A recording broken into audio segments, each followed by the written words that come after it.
पूरा फूल चुका था और पेन से पूरा छटपटा रहा था। 80% सक्सेसफुल रहा, 20% वो रह गया। तो बीमारी फैल चुका है, एक जगह से दूसरी जगह हो गया कि पेट में थोड़ा थोड़ा पेन होता है, कभी कभी माथा में चक्कर, वीकनेस बहुत ज़्यादा है। मेरा नाम फ़खरे आलम है और ये पेशेंट मेरी अम्मी है। अम्मी का नाम जलालुन्निसा है और हम आए हैं वेस्ट बंगाल, उत्तर दिनाजपुर, थाना दालकोला। मम्मी का एज 55 साल है और उसको गॉल ब्लैडर कैंसर है। तो मेरा पेशेंट का सबसे पहला जो स्टार्टिंग बीमारी था वो कॉन्स्टिपेशन था। तो कॉन्स्टिपेशन जब था तो उसकी वजह से पेट में बहुत ज़्यादा पेन होता था। तो डॉक्टर को दिखाया इधर उधर, कोई बोल रहा था फैटी लीवर है, कोई बोल रहा था गैस है।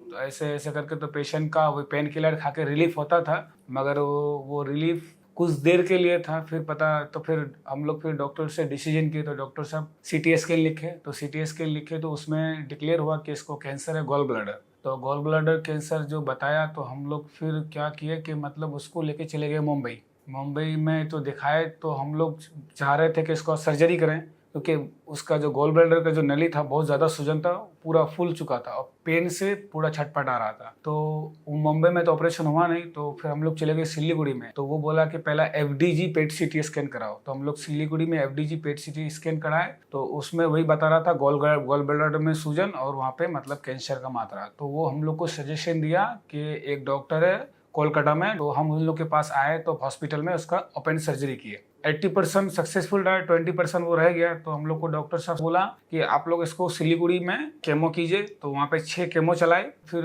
1 मंथ बाद फिर एक FDG पेट CT करवाए। तो वहाँ से फिर हम लोग को पता चला कि इसको मेटास्टेक हो गया है। मेटास्टेक बोले तो बीमारी फैल चुका है, एक जगह से दूसरी जगह हो गया। तो फिर हम लोग वहाँ से डायरेक्ट लेके चले गए। तो वहाँ पे यहाँ का जो बायोप्सी सैंपल था, फिर हम लोग ये सैंपल वहाँ पे दिए। वहाँ पे देने के बाद फिर वहाँ से बायोप्सी रिपोर्ट आया। तो वो रिपोर्ट ये है, तो उसमें बता रहा है कि 4 स्टेज। तो फिर वहाँ से वो केमो सजेक्शन किया। केमो का जो डोज है पूरा हाई डोज है। फर्स्ट डोज जो दिए हैं, देने के 15 दिन बाद पूरा पेशेंट वीकनेस हो गया। पूरा 1 सप्ताह लूज मोशन, डिहाइड्रेशन था। तो किसी कदर उसको रिकवरी में लाया गया है। अभी पेशेंट ठीक है, चलता फिरता, थोड़ा बहुत, वीकनेस बहुत ज्यादा है और जो हेयर का बाल है वो पूरा जा चुका है और वेट लगभग 4 kg कुछ घटा है। तो फिर हम लोग फिर मोबाइल में देखे पुनर्जन्म आयुर्वेदिक, पता चला। तो हम लोग फिर इसका पूरा डिटेल निकाले। तो फिर हम लोग यहाँ पे आए हैं। फिर अब यहाँ पे सर क्या सजेशन देता है। ज्यादातर प्रॉब्लम ये है इसको अभी कि पेट में थोड़ा थोड़ा पेन होता है, कभी कभी माथा में चक्कर, और